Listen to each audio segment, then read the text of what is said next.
Bwong. Holy crap.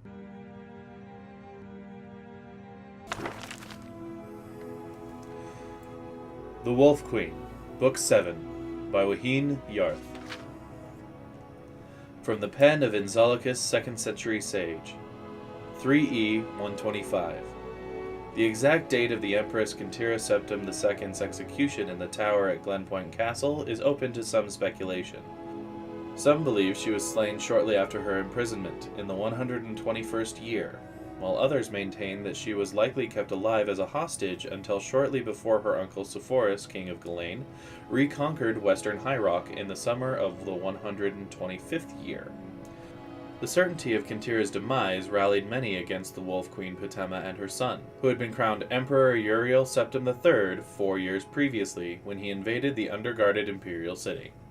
Sepphoris concentrated his army on the war in High Rock, while his brother, Magnus, king of Lilmoth, brought his Argonian troops through loyal Morrowind and into Skyrim to fight in Potema's home province. The Reptilian troops fought well in the summer months, but during the winter, they retired south to regroup and attack again when the weather was warm.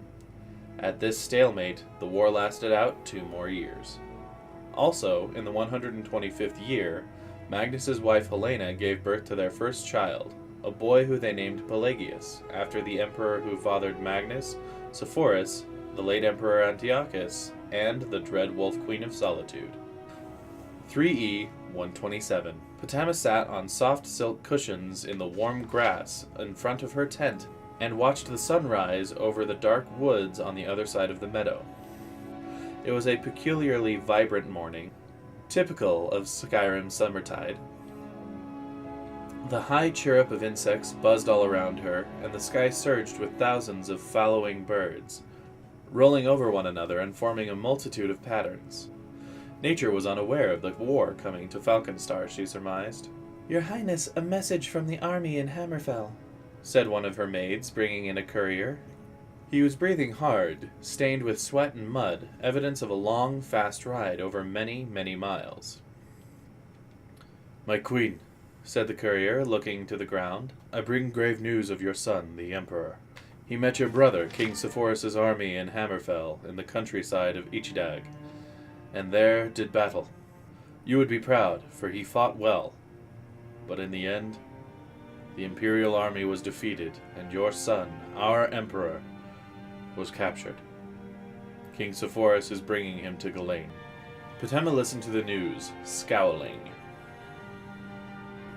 That clumsy fool, she said at last.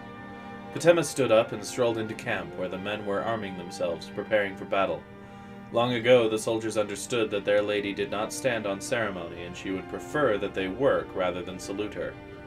Lord Voken was ahead of her, already meeting with the commander of the battle mages, discussing last-minute strategy. "My queen," said the courier, who had been following her, "what are you going to do?" "I'm going to win this battle with Magnus, despite his superior position holding the ruins of Cogmanthus Castle," said Potema. "and then, when I know what Sepphoris means to do with the Emperor, I'll respond accordingly. If there's a ransom to be paid, I'll pay it. If there's a prison exchange needed, so be it. Now please, bathe yourself and rest, and try not to get in the way of the war." "It's not an ideal scenario," said Lord Voken when Potema had entered the commander's tent. "If we attack the castle from the west, we'll be running directly into the fire from their mages and archers. If we come from the east, we'll be going through swamps, and the Argonians do better in that type of environment than we do. A lot better." "What about the north and south? Just hills, correct?" "Very steep hills, your highness," said the commander. "We should post bowmen there, but we'll be too vulnerable putting out the majority of our force."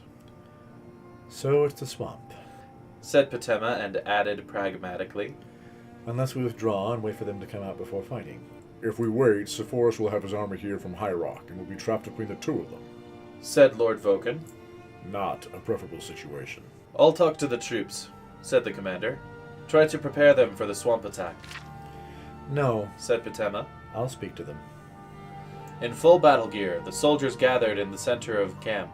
They were a motley collection of men and women, Cyrodiils, Nords, Brentons, and Dunmer, young bloods and old veterans, the sons and daughters of nobles, shopkeepers, serfs, priests, prostitutes, farmers, academics, adventurers, all of them under the banner of the Red Diamond. the symbol of the imperial family of Tamriel. My children! Patema said, her voice ringing out, hanging in the still morning mist. We have fought in many battles together, over mountain tops and beachheads, through forests and deserts. I have seen great acts of valor from each one of you, which does my heart proud. I have also seen dirty fighting, backstabbing, cruel and wanton feats of savagery, which pleases me equally well. For you are all warriors. Warming to her theme, Patema walked the line from soldier to soldier, looking each one in the eye. War is in your blood, in your brain, in your muscles, in everything you think and everything you do. When this war is over, when the forces are vanquished that seek to deny the throne to the true Emperor, Uriel Septim III, you may cease to be warriors. You may choose to return to your lives before the war, to your farms and your cities, and show off your scars and tell tales of the deeds you did this day to your wondering neighbors. But on this day, make no mistake, you are warriors. You are war. She could see her words were working. All around her, bloodshot eyes were focusing on the slaughter to come, arms tensing around weapons. She continued in her loudest cry. And you will move through the swamplands, like an unstoppable power from the blackest part of oblivion, and you will rip the scales from the reptilian things in Cogmanthus Castle. You are warriors, and you need not only fight. You must win. You must win! The soldiers roared in response, shocking the birds from the trees all around the camp. From a vantage point on the hills to the south, Patema and Lord Voken had excellent views of the battle as it raged. It looked like two swarms of two colors of insect, moving back and forth over a clump of dirt which was the castle ruins. Occasionally a burst of flame or a cloud of acid from one of the mages would flicker over the battle, arresting their attention. But hour after hour, the fighting seemed like nothing but chaos. A rider approaches, said Lord Voken, breaking the silence. The young Redguard woman was wearing the crest of Ghislaine, but carried a white flag. Patema allowed her to approach. Like the courier from the morning, the rider was well travel-worn. Your Highness, she said out of breath. I have been sent from your brother, my Lord King Sepphoris, to bring you dire news. Your son, Uriel, was captured in Ichidag on the field in battle, and from there transported to Ghislaine. I know all this, said Patema scornfully. I have couriers of my own. You can tell your master that after I've won this battle, I'll pay whatever ransom or exchange... Your Highness, an angry crowd met the caravan your son was in before it made it to Ghislaine, the rider said quickly. Your son is dead. He had been burned to death within his carriage. He is dead. Patema turned from the young woman and looked down at the battle. Her soldiers were going to win. Magnus's army was in retreat. One other item of news, Your Highness, said the rider. King Sepphoris is being proclaimed emperor. Patema did not look at the woman. Her army was celebrating their victory.